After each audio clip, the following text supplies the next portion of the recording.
শ্ৰদ্ধা ৰাইজ, অসম পুলিচ আমাৰ এক ঐতিহ্যমণ্ডিত অনুষ্ঠান। দেৰগাঁৱৰ অসম পুলিচ একাডেমীয়ে 21,000 অসম পুলিচৰ জোৱানক এটা প্ৰকৃত শক্তিশালী আৰক্ষী দললৈ ৰূপান্তৰ কৰাত সহায় কৰিছিল।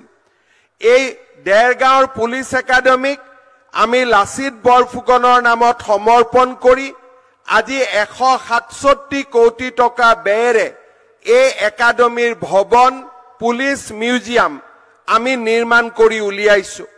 পৰৱৰ্তী পৰ্যায়ত প্ৰায় 400 কোটি টকা ব্যয় কৰি ইয়াৰ প্ৰতিগৰাকী কোৱাৰ্টাৰত থকা, বাহিৰৰ পৰা অহা ট্ৰেইনিঙৰ বাবে সকলোৰে বাবে থাকিব পৰা ব্যৱস্থা আৰু গোলাঘাট জিলা দেৰগাঁওবাসী ৰাইজৰ বাবে আৰু অসম আৰক্ষীৰ বাবে এই অসম পুলিচৰ এই চৌহদতে গুৱাহাটীৰ সৰু সজাইৰ দৰে এক বৃহৎ ক্ৰীড়া প্ৰকল্পও এই পুলিচ একাডেমীতে আমি নিৰ্মাণ কৰিবলৈ সংকল্প লৈছো।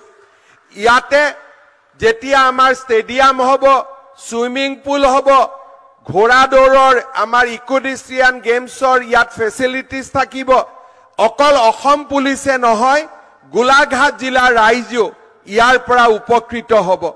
অসম পুলিচৰ একাডেমীৰ সমান্তৰালভাৱে দেৰগাঁৱত যিয়ে নেকি আমাৰ স্থানীয় ৰাইজকো সহায় কৰিব, এই একাডেমীৰ ভিতৰতে এখন CBSEৰ স্কুল, এখন নাৰ্ছিং একাডেমী আৰু আমি এটা স্কিল ট্ৰেইনিং চেণ্টাৰ বনাব খুজিছো, য'ত নেকি অসম আৰক্ষীৰ লগতে স্থানীয় যুৱক যুৱতীয়েও ইয়াত উপকৃত হ'ব পাৰে।